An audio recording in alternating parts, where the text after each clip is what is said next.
Bismillahirrahmanirrahim. Assalamualaikum warahmatullahi wabarakatuh. Ya auladi ahibah, semoga antum dan keluarga antum di rumah semuanya selalu sehat dan diberikan rezeki yang barokah, yang manfaat. Amin amin ya robbal alamin. Nah, pada kesempatan ini kami akan menjelaskan tentang babul i'rab. Nah, sebelum itu kita mari doa dulu. Bismillahirrahmanirrahim. Allahumma shalli ala Muhammad wa ali Muhammad. Allahumma zidna ilman warzuqna fahman wa'udzubika min ilmin la yanfa'. Amin amin ya rabbal alamin. Nah, pada kesempatan ini kita akan menjelaskan bab i'rab, yang mana i'rab itu adalah perubahan dari setiap kata, akhir kata ya, baik berupa harokat ataupun huruf karena adanya amil. Jadi i'rab itu arti dasarnya adalah perubahan. Perubahannya apa? Huruf atau harokat pada akhir setiap kata. Ingat ya, huruf atau harokat pada akhir setiap kata. Karena apa? Karena amil. Nah, amil itu apa? Nah, amil adalah penyebab atau yang merubah akhir kata, baik berupa harokat atau huruf. Jadi setiap kata itu berubah harokatnya atau hurufnya dikarenakan ada amil ini. Nah, contoh kata Muhammad di situ bisa dibaca Muhammadun, bisa dibaca Muhammadan, bisa dibaca Muhammadin, atau dengan huruf Muhammadani, Muhammadaini, Muhammaduna. Nah, Muhammad itu bisa berubah baik berupa harokat, Muhammadun bisa Muhammadin, bisa berubah melalui huruf terakhirnya, bisa Muhammadani, Muhammadaini, Muhammaduna. Itu semua akan kita jelaskan secara detail pada slide setelahnya. Nah, qara'a Muhammadun al-Qur'ana fil masjidi. Nah, qara'a di situ fi'il, Muhammad isim, Al-Quran itu isim, fi itu huruf, al-masjid itu isim. Yang mana harokat dari kata-kata ini qara'a fathah, Muhammadun itu dhamma, Al-Quran fathah, fi sukun, dan yang terakhir masjid kasrah. Nah, ada kata Muhammadun, Quran, masjid, ketiganya ini yang bisa berubah. Nah, hanya Muhammad. Kita ulangi ya, kita sudah pelajari ilmu isim fil huruf. Jadi antum dipilah-pilah dulu, nanti insya Allah ada tugas. Jadi Quran itu sudah fi'il karena membaca ya. Nah, kata Muhammadun dan Al-Quran dan masjid di situ harokatnya berubah dikarenakan apa? Adanya amil. Ainal amil, mana amilnya? Amil yang pertama adalah qara'a dan yang kedua adalah fi. Huruf keduanya itu disebut dengan apa? Amil. Kenapa disebut dengan amil? Karena keduanya itu yang merubah kata Muhammadun menjadi dun, Al-Qur'ana dibaca na, dan masjid dibaca kasroh. Kalau Muhammadun kedudukannya adalah fa'il, atau dalam bahasa Indonesia itu disebut dengan pelaku. Kita akan jelaskan secara detail ketika nyampe babnya. Yang Al-Quran di situ maf'ul bi atau objek. Nah, kalau dalam bahasa Indonesia adalah objek, dibaca fathah. Kemudian yang terakhir masjid di situ dibaca kasroh karena ada huruf jar. Nanti kita akan jelaskan secara detail. Nah, jenis kata dalam i'rab itu ada dua di situ. Anda bisa lihat ada mu'rab, ada mabni. Mu'rab itu yang berubah, yang mabni yang tetap. Ada yang mengatakan mu'rab itu disebut mau berubah, sedangkan mabni maunya begini. Jadi mu'rab itu bisa berubah-ubah, sedangkan mabni itu adalah tetap tidak bisa berubah. Nah, kita jelaskan secara detail. Mu'rab adalah kata yang bisa berubah dalam harokat atau huruf terakhirnya sesuai kedudukan kata tersebut. Maksud kedudukan itu seperti tadi, fa'il atau subjek, maf'ul atau objek. Jadi berubah-berubah sesuai kedudukannya. Nanti kita akan jelaskan secara detail Sekarang kita pengenalan dulu bahwasanya mu'rab itu yang bisa berubah. Nah, contoh di situ kita lihat qara'a Muhammadun al-Qur'ana fil masjid. Nah, di situ ada kata Muhammadun. Nah, di situ dibaca dhamma. Kemudian contoh yang kedua, la'ibtu al-qurrata ma'a Muhammadin.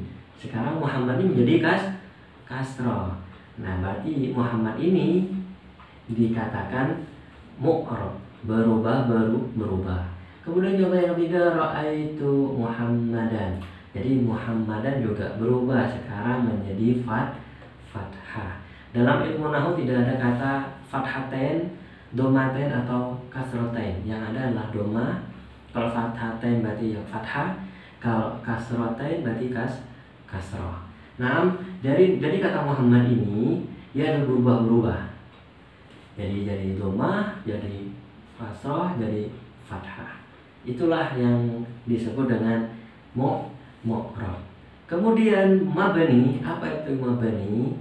Nah, mabni kata yang tidak berubah dalam keadaan atau kedudukan apapun, yakni selamanya tetap tidak akan berubah.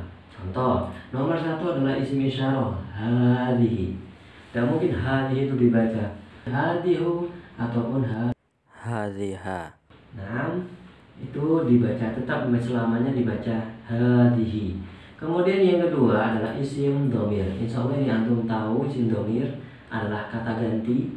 Contohnya di situ huwa, sa, huwa, huma, hum, ya, huma, hunna sampai terakhir itu namanya isim dhamir. Selamanya juga dibaca sesuai dengan bahasa Arabnya. Kalau huwa tidak mungkin kita baca huwu ataupun huwi, selamanya dibaca huwa. Namanya juga mabni, tetap. Kemudian yang ketiga adalah isim istifham. Aina, artinya di mana? Tidak mungkin dibaca aini ataupun ainu. Hal, semuanya hal tetap dibaca hal. Kaifa juga dibaca kaifa. Kemudian man tetap dibaca man, tidak bisa diganti yang lain. Ini adalah kategori contoh dari isim, ya. Isim yang mabni. Tadi Muhammad itu adalah isim juga, tapi dia mu'rab. Sedangkan yang ini isim isyarah, dhamir dan istifham adalah isim yang mabni. Kemudian yang fi'il, yang nomor 4 ya. Semua fi'il madi mulai dhamir huwa sampai nahnu itu mabni, tetap. Contohnya doroba dibaca ba, tidak mungkin menjadi bu ataupun bi, tetap dibaca ba. Atau doroba, dorobu.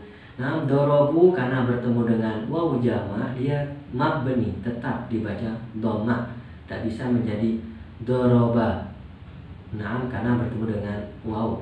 Terus langsung ke ana, nahnu. Dorobtu, dorobna. Dorobanya dibaca sukun, dia mabni sukun karena bertemu dengan ta ataupun na yang berarti ana, nahnu. Itu seluruh atau semua fi'il madi dimabnikan. Nah, yang kelima adalah semua fi'il amar mulai dari anta sampai antunna. Insya Allah ini antum akan pelajari di kitab nahwu. Kalau masalah contoh, misal idrib, pukullah, ikra, bacalah, uktub, tulislah. Itu adalah fi'il amar, yang mana domirnya adalah anta, ikra, anta. Kalau ditunjukkan ya, semuanya dibaca sukun. Nah, itu sukunnya mabni, tidak mungkin dibaca yang lain. Kemudian yang terakhir ini adalah fi'il mudhari, ya. Tapi hanya khusus dhamir hunna dan antunna. Contohnya yadribna atau tadribna, dibaca sukun. Jadi ya sukunnya adalah mabni. Tapi untuk fi'il mudhari hanya dua dhamir ini. Yang lain dia mu'rab, bisa berubah. Contohnya yaktubu bisa menjadi an yaktuba atau bisa menjadi lam yaktub.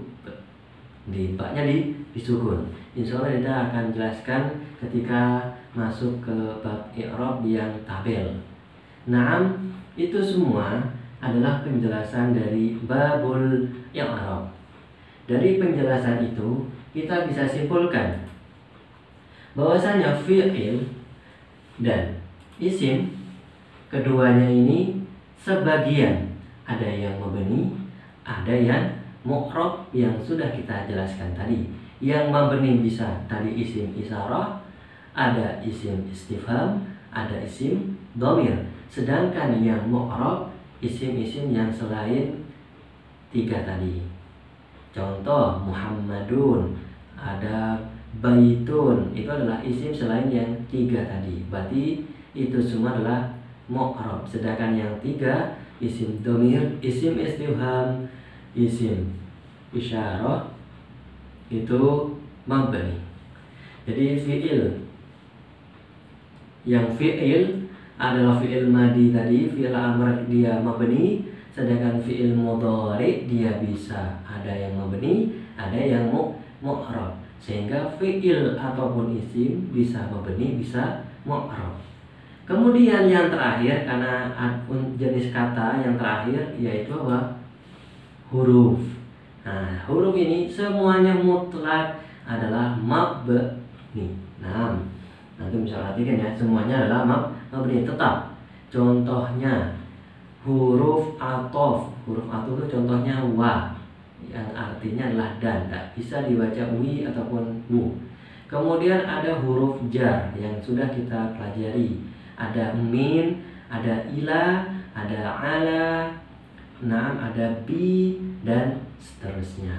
Naam, itu semua adalah penjelasan dari bab i'rab dan pembagian dari i'rab. Ada yang mabni, ada yang mu'rab dalam jenis katanya atau dalam perubahan harokatnya. Kemudian untuk mengulang ilmunya antum yang bulan kemarin yang membahas tentang bab kalam, setelah bab kalam, bab i'rab ini kita mengulang lagi. Jadi tugas hari ini buat antum, nah antum bisa perhatikan nomor 1 adalah tatbakhu Zainab at-ta'am fil matbah. Nomor 2 yarsumu Yusuf al-manadir fil fasli. Yang nomor 3 taqra'u Maryam al-kitab fil hafilah. Nah, tugas antum di sini adalah terjemahkan dan tentukan bentuk atau jenis kata pada setiap kata dalam kalimat ini. Jadi contoh yang seperti tadi, qara'a Muhammadun al-Qur'an fil masjid.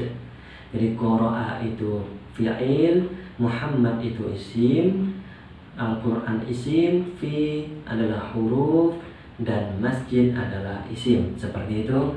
Dan kemudian antum terjemahkan. Kami tunggu tugasnya antum hari ini. Bila ada salah, Al-Fakir minta maaf. Dan antum selalu jaga kesehatan biar antum semangat dalam pembelajaran ini.